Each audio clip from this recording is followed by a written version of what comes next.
Assalamualaikum warahmatullahi wabarakatuh. Ulama Baghdad meriwayatkan dalam kisah yang dimuat kitab Tafrijul Khatir halaman 34 disebutkan, di Baghdad ada seorang ulama. Seusai sholat Jumat, berangkatlah ia diiringi para santri-santrinya berziarah ke pemakaman untuk membaca surat Fatihah dan dihadiahkan kepada arwah muslimin. Ini beliau lakukan setiap Jumat.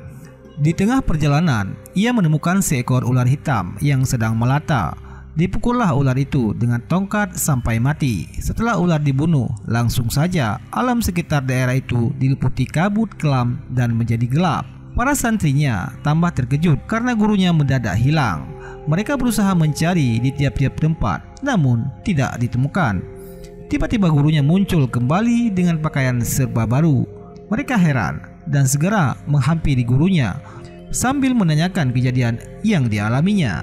Kemudian diceritakan bahwa asal kejadian itu begini permulaannya. Tadi waktu cuaca gelap, aku dibawa oleh jin menuju sebuah pulau. Lalu aku dibawa menyelam ke dasar laut menuju suatu daerah kerajaan jin, dan aku dihadapkan kepada sang raja jin. Pada waktu aku bertemu, ia sedang berdiri di atas singgasana mahligai kerajaannya. Di hadapannya membujur sesosok mayat di atas panca persada yang sangat indah bentuknya. Kepala mayat itu pecah, darah mengalir dari tubuhnya. Sejurus kemudian, sang raja jin bertanya kepada pengawalnya yang membawa aku, "Siapa orang yang kau bawa itu?" Para pengawalnya menjawab, "Inilah orang yang telah membunuh putra tuanku raja." Lalu raja jin menatap tajam padaku dengan muka marah. Wajahnya merah padam. Dengan geramnya, raja jin menghardikku. "Mengapa kamu membunuh anakku yang tidak berdosa? Bukankah kamu lebih tahu tentang dosa membunuh? Padahal kamu katanya seorang ulama yang mengetahui masalah-masalah hukum."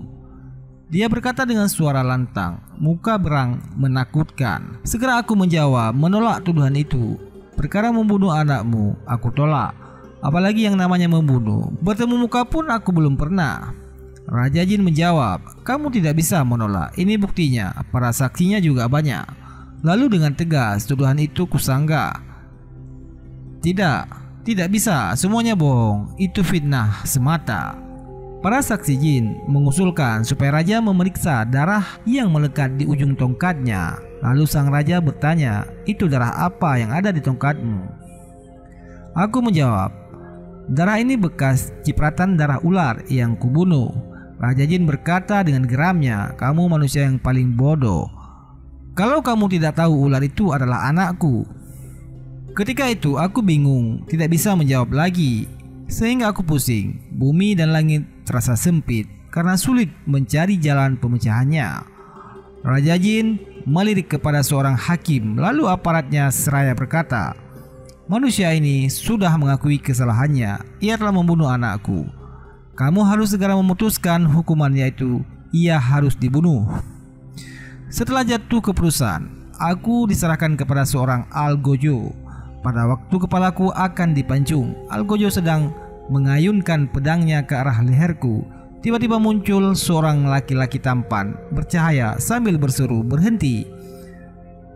Sekali-kali jangan kau bunuh orang ini. Ia murid Syekh Abdul Qadir Al-Jilani." Sambil matanya menatap raja jin dengan sorotan tajam. Lalu ia berkata, "Coba, apa jawabanmu kepada Syekh kalau beliau marah kepadamu karena membunuh muridnya?" Raja jin melirik ke arahku sambil berkata, "Karena aku menghormati dan memuliakan Syekh, dosamu yang begitu besar kuampuni dan kamu bebas dari hukuman. Tetapi sebelum kamu pulang, kamu harus jadi imam sholat untuk menyembahyangkan mayat anakku almarhum dan bacakan istighfar, mohon diampuni dosanya." Setelah selesai menyembahyangkan, pada waktu pulang aku diberi hadiah pakaian bagus dan diantar ke tempat semula tadi. Kisah ini menjadi ikhtibar bahwa manfaat, karamah, dan barakah seorang sang guru akan menolong hidup sang murid itu. Maka jangan sekali-kali kita melupakan dan meremehkan seorang guru, apalagi sampai mencaci maki. Akan terputus semua berkah ilmu dan umur yang kita terima dari Allah Subhanahu wa Ta'ala. Habib Umar bin Hafiz pernah berkata, "Siapa saja yang mencintai Allah Subhanahu wa taala, maka dia harus mencintai Rasulullah sallallahu alaihi wasallam. Siapa saja yang mencintai Rasulullah, maka dia harus mencintai guru-gurunya. Wallahu a'lam bishawab.